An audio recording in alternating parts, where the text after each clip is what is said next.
오늘은 우리가 종료주일로 하나님 앞에 예배하면서 광고했던 대로 이번 한 주간 우리 고난주간을 보내게 될 것입니다.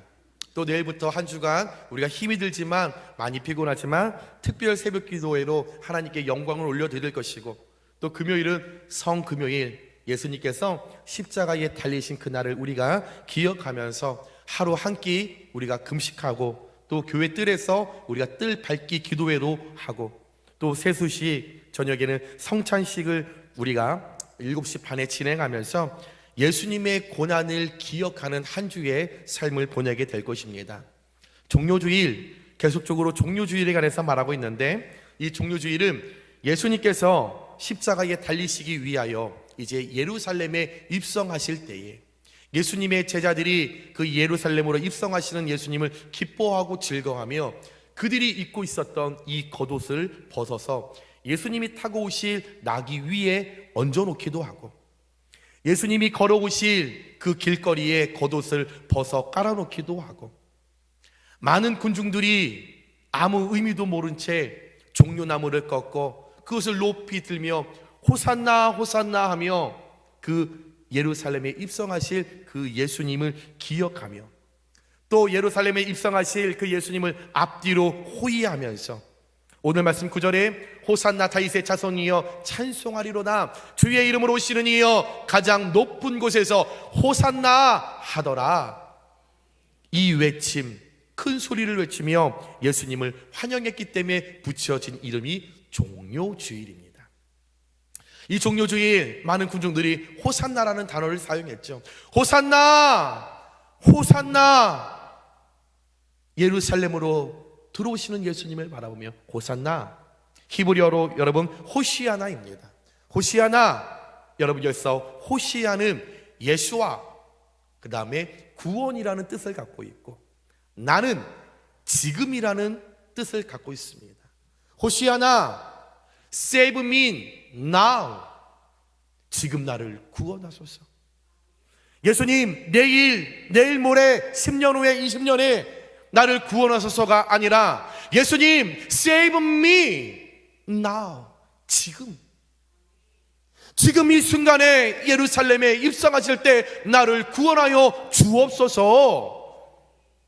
예수님께 호시아나, 호산나, 그들이 외쳤던 종료주일을 저희들은 보내고 있다라는 거죠. 호시아나, 호산나라는 그 군중들의 외침을 듣고 이제 예루살렘으로 입성하셨던 그 예수님, 입성하시고 십자가에 달리시기 전 그 한 주 동안 과연 예수님은 어떤 일이 있었을까? 말씀을 전하기 전에 예수님의 한 주간의 삶을 좀 알아보고 싶습니다. 월요일이었지요. 예수님께서 배가 고프셔서 시장하셔서 먹을 것이 있나 두루 살피셨다라는 겁니다. 그러다 가시는 길에 열매 없는 이 나무를 바라보시고 열매 맺지 못하는 그 나무를 향하여 저주하신 후에 예루살렘 성전에 올라가셔서 하나님의 집, 기도하는 집, 만민이 모여 하나님을 찬양하고 기도하는 그 장소를 강도의 굴열로 만들고 그곳에서 장사하고 그곳에서 사람들 비난하고 정죄하고 떠들썩했던 그 모든 무리들을 다 쫓아내시고 그 성전을 깨끗하게 정화하셨던 성전 청결 사건이 월요일 날 있었습니다.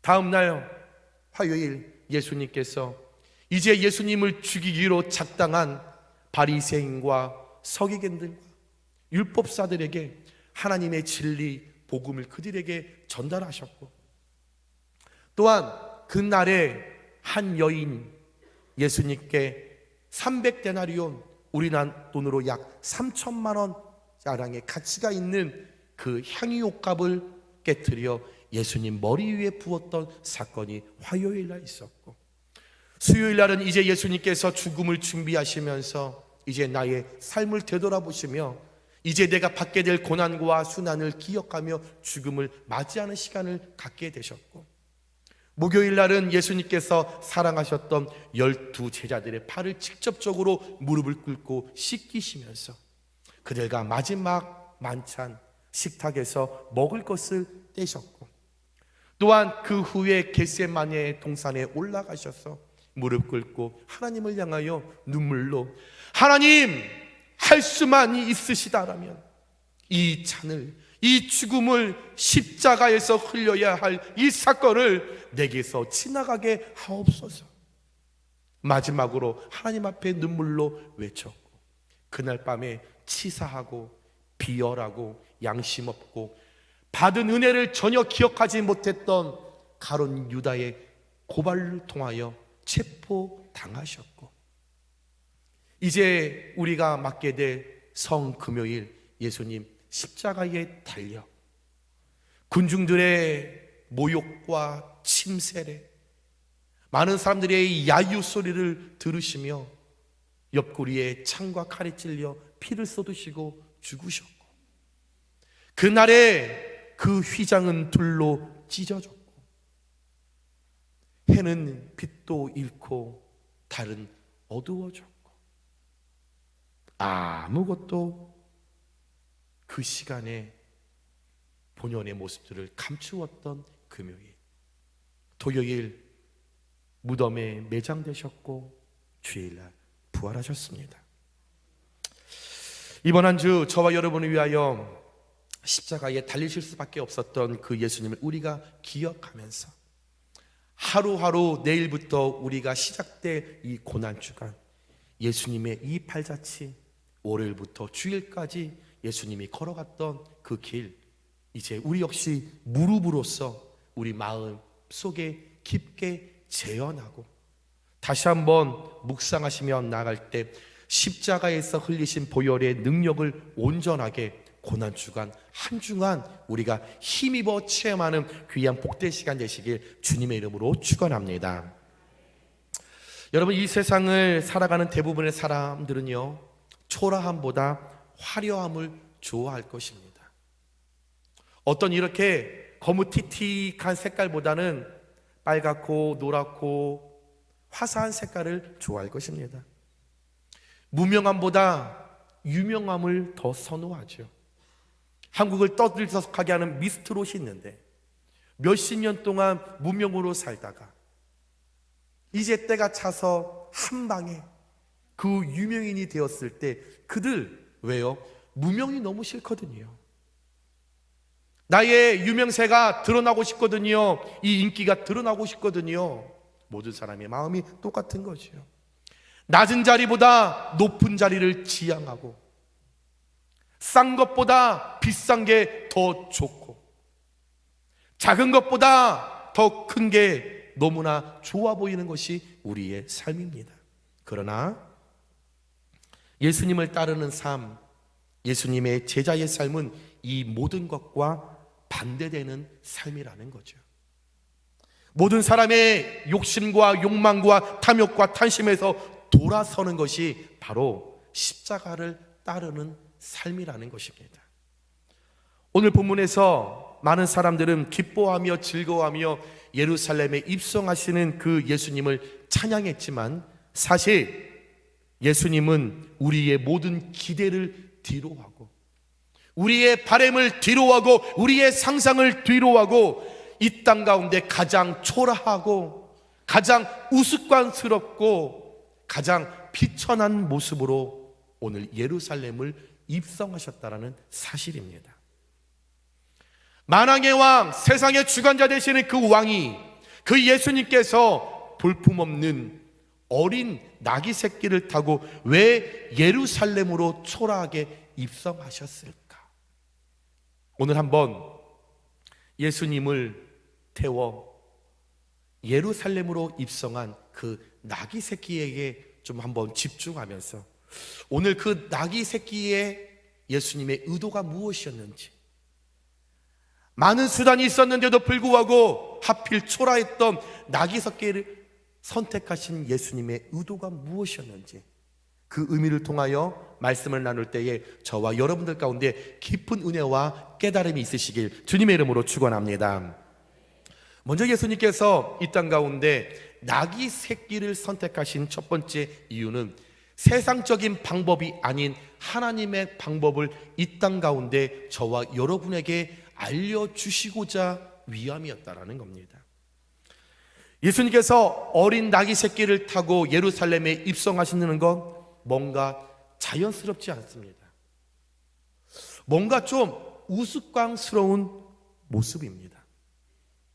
상상을 해보시기 바랍니다. 나귀도 아니고 나귀 새끼란 말입니다. 너무나 작은 그 새끼. 여러분, 제가 지금 나귀 새끼를 탔다고 생각해 보세요. 제가 키가 184거든요. 제가 나귀 새끼를 타고 이렇게 지나가면 사람들이 욕하겠죠. 누구를? 저를요. 저 양반은 양심이 없구먼. 몸이 100kg 가까이 되는 저 세상에 저 큰 몸이 저 보기도 아까운 저 나귀 새끼를 타고 가니 몹쓸 사람이야. 많은 사람들이 이야기를 했겠죠. 그리고 우스꽝스럽다라고 손가락질했겠죠. 양심 없다라고 이야기를 했겠죠. 좀 아이러니합니다. 우리 예수님 왜 저러시지? 왜 자기보다 더 작고 작은 나귀 새끼를 왜 타셨지? 예수님이 이제까지 예루살렘을 향하여 잘 걸어오셨고 이제 예루살렘에 잘 도착하셨는데 이제 예수님이 힘들어서 지치셔서 걷지 못하시는 것도 아닌데 왜 벳바게에서 이제 3km만 걸어가시면 입성 끝나는 건데 왜 갑자기 제자들에게 나귀 새끼를 데려오라고 왜 말씀하셨지? 그리고 데리고 와서 왜 예수님은 또 그걸 타셨지? 그런데 오늘 말씀을 보니까 예수님께서 나귀 새끼를 타신 것은 의도적인 행동이셨다라는 것을 알 수 있습니다. 분명히 군중들은 왕으로 오실 그 메시아를, 그 왕을 기대하는 마음이 있었죠. 상상했을 겁니다. 예수님 어떻게 오시겠지? 예수님에 대한 환상이 컸겠죠. 우리 예수님 아마 멋지고 하얀 백마 타고 오시겠지? 아니, 우리 예수님 아마 레드카페에 쫙 깔아놓고 걸어오실 거야. 아니야. 우리 예수님 관현악을 불러놓고 삐까뻔쩍하게 그 소리 들으면서 아마 예루살렘에 오실 거야. 왜? 왕이시니까, 구세주이시니까, 이 세상을 정복하신 다스리는 하나님이시니까. 아니야. 분명 우리 예수님 세계에서 제일 비싼 벤츠 자동차 타고 오실 수도 있어. 많은 사람들이 기대하고 상상했을 것입니다. 그러나 그 수많은 사람들의 군중의 백성들의 기대와 상상과는 달리 우리 예수님께서 오늘 말씀에 보니까 초라하고 우스꽝스러운 나귀 새끼를 타고 예루살렘으로 입성하셨습니다. 이 모든 것 구약의 스가랴 선지자의 예언, 스가랴 9장 9절에 보면 시온에 따라 크게 기뻐할지어다, 예루살렘에 따라 즐거이 부를지어다. 보라, 내 왕이 내게 임하시나니. 내 왕, 예수님을 말하는 거죠. 그는 공의로우시며 구원을 베푸시며 겸손하여서, 예수님은 공의롭고 구원을 베풀고 겸손한 분이라고 소개를 하면서 그분이 이제 이 땅 가운데 오시게 될 것인데, 그분이 예루살렘으로 입성하게 될 것인데, 그분이 벤츠를 탔다, 백마를 탔다, 레드카펫을 밟았다, 관연하게 도움을 받았다가 아닌 나귀를 타시나니 그것도 나귀의 작은 것 곧 나귀 새끼니라. 오늘 신약의 예루살렘에 입성하실 그 예수님은 벌써 구약에서 하나님께서 스가랴의 그 선지자 입술을 통하여 미리 예언하셨다라는 겁니다. 그분이 신약에 어떻게 오실지 먼저 구약에서 먼저 하나님께서 말씀하셨다라는 겁니다. 즉 나귀 새끼를 타신 이유는 하나님의 말씀을 성취하기 위하여, 그 말이 틀린 것이 아니라는 게 위하여, 하나님의 말씀은 일액일점 틀린 것이 없다라는 것을 알려주기 위하여, 구약의 말씀을 성취하시기 위하여 신약의 예수님을 예루살렘에 입성할 때에 하나님께서 그 새끼 나귀를 하나님의 말씀의 성취의 도구로 사용하셨다라는 거죠. 군중들이 상상하고 기대했던 웅장하고 아름다운 흰 백마, 레드카펫, 어떤 관현악, 세계에서 가장 비싼 벤츠 자동차, 이것은 사람들의 생각과 방법, 즉 세상적인 방법, 인본주의를 의미하고, 실망했고 초라했고 볼품없고 우스꽝스럽다라고 여겼던 그 낙의 새끼는 하나님의 방법이요, 하나님의 말씀이요, 하나님의 언약이요, 하나님의 신본주의라는 것을 알려주고 있다라는 것입니다. 내가 기대하고 상상했지만 내 바램과 달리 초라함을 보고 나는 실망했어도, 그 군중들이 낙의 새끼를 착 오시는 그 예수님을 바라보고 뭐야 예수님 너무 실망스럽잖아 라고 그들이 이야기해도, 저와 여러분이 우스꽝스럽다라고 아유 예수님 저거 뭐야 이렇게 이야기를 해도, 예수님께서 낙의 새끼를 타고 예루살렘에 들어오신 것은 예수님은 누구도 부인할 수 없는 이 땅 가운데 메시아요 그리스도이시라는 것을 많은 사람들에게 공개적으로 선언하신 하나님의 뜻이요, 하나님의 섭리요, 하나님의 방법을 믿으시면 아멘 하시기 바랍니다. 내가 믿지 못하도, 내가 실망했어도, 내가 초라하다고 여겼어도 그 메시아, 그 그리스도도 낙의 새끼를 타고 오신 것, 공개적으로 하나님의 아들이라는 것을 하나님께서 말씀을 통하여 구체적으로 확실하게 저와 여러분에게 말씀해 주신 사건이라는 것입니다.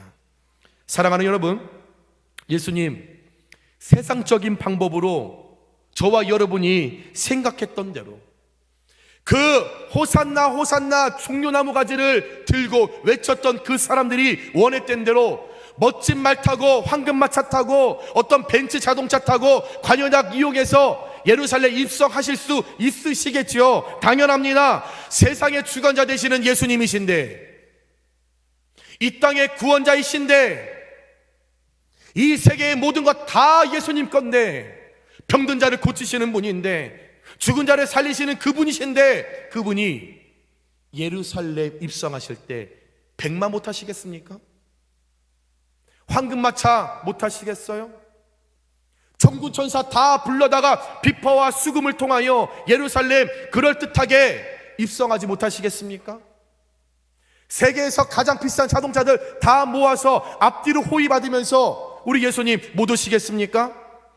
그러나 스가랴 선지자의 예언대로 하나님의 방법대로 구원을 베풀 길은 십자가의 길이라는 것을 아셨기 때문에, 십자가의 길은 겸손이라는 것을 아셨기 때문에 하나님의 방법에 순종하여, 하나님 말씀에 순종하여 사람들의 기대와는 달리 우리 예수님 초라하게 그 예루살렘을 낙의 새끼를 타고 돌아오셨다라는 거죠. 무슨 말입니까? 세상 사람들로 하여금, 저와 여러분들로 하여금 이 땅은 내가 원하는 대로, 내가 생각하는 대로, 내 바람대로 돌아가는 것이 아니라 이 땅은 하나님의 땅이요, 하나님의 백성들이 거하는 땅이라는 것을 알려주시기 위하여 보이진 않지만 여전히 일하시는 하나님의 말씀대로, 하나님의 순리대로, 하나님의 방법대로 돌아가고 있음을 깨닫게 하기 위함이 초라하고 우스꽝스러운 낙의 새끼를 통하여 하나님의 일하심을 보여주기 위함이었다라는 것입니다. 종료주의를 맞이하여 세상적인 방법을 거절하고 오직 하나님의 방법으로, 하나님의 말씀대로 낙의 새끼를 타고 예루살렘에 입성하셔서 묵묵히 십자가의 길을 걸어가셨던 그 예수님을 잊지 않고 그분을 우리가 기억하면서 우리 역시도 세상을 살아가고 있지만 세상의 방법으로, 인본주의로 내 생각과 내 환상과 내 상상과 내가 원하는 대로 내가 이 땅을 나아가는 것이 아니라 철저히 하나님의 방법, 신본주의로 하나님의 말씀대로 우리가 나아갈 때에 여러분 어둠의 영은 물러가고 부활의 소망이 여러분, 닫혀 있었던 우리의 가정과 나의 신앙과 나의 믿음과 이 세계 가운데 여러분 에바다의 열리는 축복의 도구가 될 것을 믿으시면서 세상적인 방법이 아닌 하나님의 방법이 나귀 새끼에 집중하면서 우리가 더욱더 낮은 자의 모습으로 승리하실 수 있는 저와 여러분들 되시기에 주님의 이름으로 축원합니다. 두 번째로 예수님께서 나귀 새끼를 선택하신 이유는 높임을 거절하시고 겸손을 택하셨다라는 것이야. 내 삶에 높임은 필요 없어. 내 삶에는 겸손이 오케이야. 이것을 보여주시기 위함이었죠. 왕이나 전쟁에서 승리한 개성장군들이 입성할 때 백마를 타고 들어오거나 황금마차를 타고 들어오면서 백성들의 환호를 받습니다. 왕들이 타는 그 군마와 어떤 백마와 이런 황금마차는 그 왕의 영광과 위엄과 권세와 권력을 드러내는 곳이요. 그러나 우리 예수님은 화려하지도 멋지지도 않은 세상적 어떤 화려함이나 영광과는 거리가 먼 초라하고 볼품없고 우스꽝스러운 나귀 새끼를 요구하셨고, 그 나귀 새끼를 자신의 몸을 맡기면서 예루살렘에 입성하셨죠. 여기까지 생각하면 예수님 우리에게 겸손을 보여주시기 위해서 이렇게 하셨구나, 우리는 이해합니다. 그리고 이 말씀을 그렇게 우리는 묵상했습니다. 그리고 그 1차원적에 우리의 신앙은 머물러 있었습니다. 그러나 우리가 좀 더 알아야 할 것은 예수님의 그 겸손이 어떤 겸손이냐라는 것을 우리는 좀 집중해야 합니다. 예수님께서 나귀 새끼를 타신 겸손을 어떤 백마나 어떤 황금마차를 타셨어야 했는데 나귀 새끼를 타셨다, 요 정도로 우리는 계속적으로 이해합니다. 다시 말하면 세계에서 가장 비싼 벤츠 자동차를 타셔야 할 분이 국산차 소형 마티즈를 타셨다. 그래서 믿음의 사람들은, 그리스도인들은 예수님처럼 낮아지는 삶을 살기 위하여 이런 거품들을 다 제거해야 한다, 우리는 겸손해야 한다, 그 정도로 우리는 해석합니다. 아닙니다. 오늘 말씀은 그렇게 말한 적 없습니다. 오늘 본문에서 말하는 겸손은 그런 1차원적인 겸손이 아니었습니다. 이런 겸손 누구나 할 수 있습니다. 저와 여러분들도 마음 먹으면 예수님이 나귀 새끼를 타신 이 겸손, 표면적으로 드러난 1차적인 겸손 다 할 수 있습니다. 예를 들어서 100억대를 가지고 있는 자산가가 정치를 하기 위해 국회의원에 나오기 위해서 서민들의 마음을 잡기 위해서는 그들의 삶과 여러분 동일화를 누려야죠. 그러기에 어떡합니까? 그들 서민들이 타고 다니는 작은 차를 탑니다. 그럼 사람들이 말하겠죠. 이야, 저 사람 겸손해. 그것이 우리가 지금까지 이 말씀을 듣고 생각했던 겸손입니다. 이거 다 하실 수 있습니다. 저 여러분들 이거 못 하시겠어요? 누군가에게 보여주기 위해서, 내 성공을 위해서, 내 유익을 위해서 표면적으로 보여지는 1차적인 이 겸손 못 하시겠습니까? 다 할 수 있는 일입니다. 그러나 예수님께서 나귀 새끼를 타신 겸손은 아무나 할 수 없는 차원이 다른 겸손이었습니다. 증거가 5절입니다. 5절에 시온의 딸에게 이르기를 내 왕이 내게 임하나니 그는 겸손하여 나귀 곧 멍에 매는 짐승의 새끼를 탔도다. 말씀 그냥 계속 주세요. 예수님께서 겸손하셔서 1차원적인 우리가 알고 있는 그 겸손 때문에 나귀를 타셨다라고 나옵니다. 그런데 여기에 그 나귀 새끼를 표현하기를 볼품없는 나귀 새끼였다, 우스꽝스러운 나귀 새끼였다, 작디 작은 나귀 새끼였다, 그런 구절 없습니다. 이 나귀 새끼를 표현할 때에 말씀해 보니까 멍에 매는 짐승의 새끼였다 라고 나왔습니다. 여러분, 예수님께서 나귀를 타신 것은 벤츠를 타시고 예루살렘에 들어가셔야 하는데 겸손해서 볼품없는 나귀 새끼를 타셨다, 이 이야기가 아니라는 거죠. 오늘 이 말씀에서 알 수 있는 예수님의 겸손은 내가 이제 예루살렘에 들어가셔서 내가 무슨 일을 해야 하는지 그 나귀 새끼를 통하여서 보여주고 있다는 거죠. 예루살렘에 들어가셔서 저와 여러분에게 나타나셔서 이제 예수님이 하셔야 할 겸손이 무엇인가 보여주고 있다는 겁니다. 여러분, 나귀가 하는 일이 무엇입니까? 나귀는 먹을 수 있는 식용이 아닙니다. 이 나귀는 군사적으로도 어떤 전쟁에서 사용할 수 없는 어떤 그런 자체가 아닙니다. 이 나귀는 고집이 세서 농사 짓는데 도움으로 어떤 사용할 수 있는 그런 도구가 아닙니다. 오로지 이 나귀는 무거운 짐을 운반할 때만 쓸 수 있는 운반용으로 사용한다라는 거죠.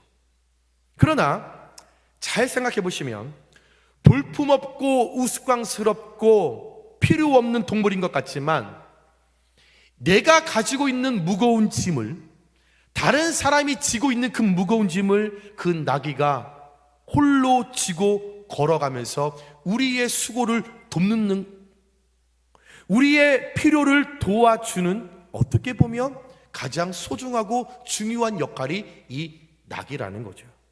이것이 예수님의 모습이라는 겁니다. 예수님의 모습과 나귀의 모습을 결합시켜 놓은 것이 멍에 매는 짐승의 새끼라는 뜻이라는 거죠. 저와 여러분의 죄를 위하여서, 우리가 지은 그 죄를 짊어지시기 위하여서 예루살렘으로 내가 들어간다라는 것을 보여주시기 위하여 그 나귀를 타고 들어가신다라는 거죠. 그렇다면 예수님이 멍에 맨 그 나귀 새끼를 타셨다라는 겸손, 그 겸손 무엇일까요? 겸손이라는 것은 상대방의 무거운 짐을 대신 지는 것이 겸손이라는 겁니다. 남에게 있는 아픔, 고통, 그것을 내가 져주는 것이 겸손이라는 거죠. 벤츠를 탈 사람이 국산 소형차를 타는 것이 겸손이 아니고, 남이 힘들어하는 것, 남이 져줄 수 없는 것, 남이 해줄 수 없는 것, 그것을 내가 마땅히 감당하는 것이 겸손이라는 거죠. 사랑하는 여러분, 아무런 대가도 없는데, 아무런 유익도 없는데 남의 무거운 짐을 대신 져주는 사람은 이 땅에 아무도 없습니다. 부모와 자식 간에도, 부부와 부부 간에도 늘 대가를 바라죠. 아니에요, 목사님. 우리 자식들은 대가 안 바라요. 아유, 우리 아내는 안 그래요. 증거되겠습니다. 자, 어렸을 때 아이들이 아빠 구두를 닦지요. 집에서 엄마가 해주는 밥 먹고 빨래 해주는 옷 입고 청소해주는 그 집에서 당연히 본인들도 뭐를 하면서 살아야 하는 것들이, 구두를 닦은 후에 아빠 구두 닦았으니까 1,000원 주세요. 대가를 바라죠. 아무개야, 슈퍼 가서 두부 좀 사와. 예, 거기서 끝나야 되는데 나 심부름하면 뭐 해줄 건데? 대가를 바라죠. 부부 사이에도 여보, 우리 이번 결혼기념일인데 내가 당신 다이아몬드 하나 해줄게. 거기서 끝나면 좋은데, 그런데 당신은 나 뭐 해줄 거야? 우리 여자 집사님들 생일이 다가오면 눈먼 장인 남편들을 위하여 달력에 빨간 펜으로 걸어놓지요. 왜? 생일이어서 우리 남편 눈치 없으니까 눈먼 장인이라고 생각해서 쳐놓고 대가를 받아야 하니까. 모든 자녀와 남편과 모든 가족은 대가를 받아야죠. 이 세상에 내가 지고 있는 짐 대신 줄 아무도 없습니다. 그 겸손의 모습을 보여줄 사람 이 땅에 아무도 없습니다. 마태복음 11장 29절에 나는 마음이 온유하고 겸손하니 나의 멍에를 메고 내게 배우라. 그리하면 너의 마음에 쉼을 얻으리라. 말씀하신 이 예수님, 어떤 대가를 바라지 않으시고 무거운 짐을 져주시는 사람, 남들이 다 싫다라고 하고, 남들은 다 질 수 없다라고 하고, 모두가 다 요구를 하고 다 대가를 바라지만 그 요구와 대가를 바라시는 않는 그 사랑, 가장 높으신 그 사랑, 인류의 최고 겸손 그 예수님이 나귀 새끼를 통하여 우리에게 본을 보여주시고 있다라고 하는 거죠.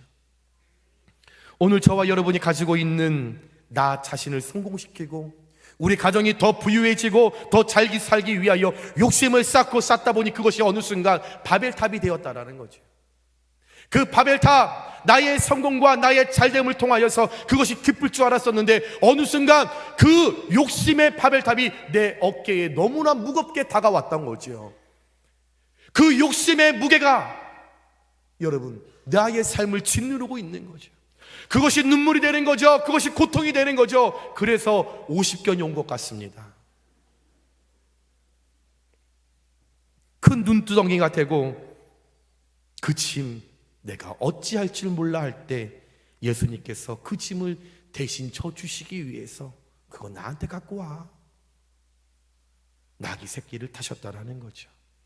여러분, 이 세상은 모두가 다 뺏어가려고 하잖아요. 마태복음 11장 28절에 수고하고 무거운 짐진 자들아 다 내게로 오라, 내가 너희를 쉬게 하리라. 아멘. 여러분들의 무거운 짐 가져오라잖아요. 그런데 우리는 늘 가져가기를 원하잖아요. 여러분, 가정에서 시집간 딸들이 엄마 집에 올 때 사올까요? 뺏어갈까요? 뺏어가지요. 집에 오자마자 찬장을 열어보고 엄마 저거 못 보던 그릇이네? 아이고 엄마는 저거 이제 안 써도 되지, 내가 가져가도 되지.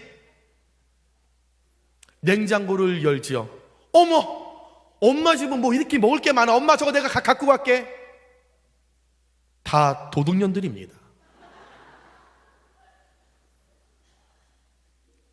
가져와야 하는데 가져가기만 하는 거예요. 저도 가끔 청주를 내려가면 저희 어머님 댁에 문을 열고 왔습니다. 인사하고 두리번거리죠. 못 보던 신상이 혹시 있지 않나. 그리고 당당하게 요구하죠. 엄마, 나 여기 올라갈 때 저거 갖고 와도 되지? 안 돼 라고 말하지만 갈 때 다 쌓아놓으시는 거예요. 그래, 갖고 가. 그러나 우리 용인교회 권사님들은 지혜로우셔서 그 딸들 와서 갖고 갈까봐 엄마 나 오늘 갈게 와 해놓고 모든 거 장롱 속에 숨겨놓으신. 여러분, 가져와야 하는데 우리의 삶은 늘 갖고 가는 거예요. 그런 저희를 향하여 주님 말씀하시죠. 아모개 집사야, 가정을 이끌고 아내와 자녀를 함께 살아가는 길에 너 참 많이 힘들지? 그래서 무게가 너무나 괴롭지? 그 짐 내게 가져와. 아무개 집사야, 남편 뒷바라지하고 자녀들 양육하고 물질 때문에 많이 힘들었었지? 그 무거운 짐 내게 가져와. 주님 말씀하시는 거죠. 그 일들을 이루시기 위하여 선택하신 것이 나귀 새끼였다라는 겁니다. 높임받기에 합당하신 예수님, 화려한 벤츠와 백마를 타고 이 땅에 오셔도 되는 그 예수님, 그러나 저와 여러분께 있는 그 멍에 무거운 짐을 저희들을 너무나 사랑하셔서 대신 지시기 위하여 나귀 새끼를 마다하지 않고 오르신 그 예수님, 우리가 이제 고난주간을 보내며 그 겸손을 기억하며 이번 한 주간 나를 위하여 높임이 아닌 겸손을 택하셔서 나귀 새끼 위에 오르신 예수님을 위해 우리가 기도하는 귀한 시간 되시길 주님의 이름으로 축원합니다.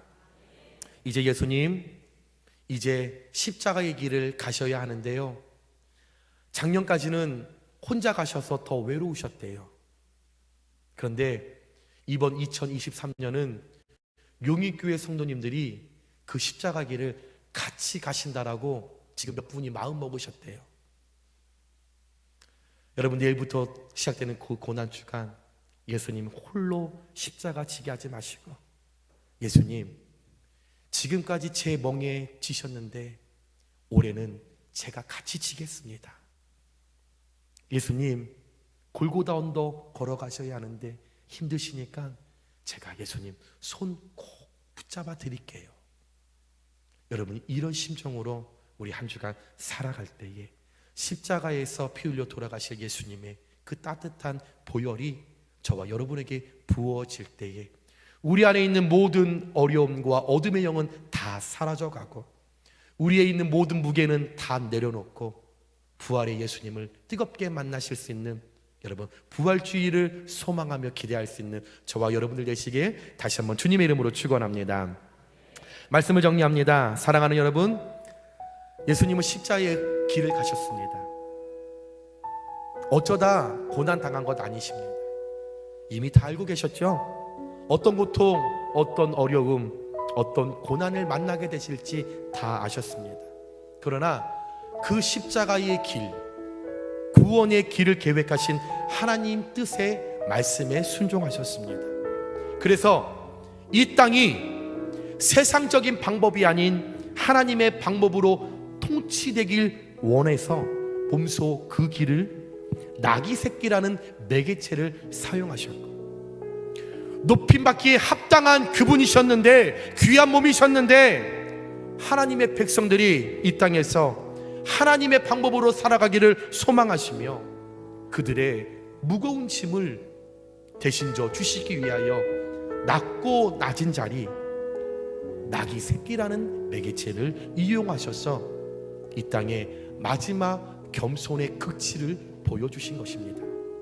여러분, 이번 한 주간 나귀 새끼를 타신 그 예수님을 우리가 묵상하며 다시 한번 내가 하나님의 방법에 통치받고 있는지, 정말로 예수님이 겸손의 극치를 보여주셨는데 내가 정말 겸손의 모습으로 살아가고 있는지 한번 나를 되돌아보면서 십자가의 고난을 통해 부활의 영광을 누리며 수많은 사람들이 구원받게 되는 하나님의 그 놀라운 계획을 깨달을 수 있는 귀한 하나님과의 영적 만남이 있는 복된 한 주 되시길 주님의 이름으로 축원합니다. 여러분, 십자가의 사건 옆에 있는 사람의 사건이 아니고요, 내 사건입니다. 나를 위하여 나귀 새끼 볼품없 그 타셨던 예수님, 우리 기억하면서 이 시간에 찬양하는데요.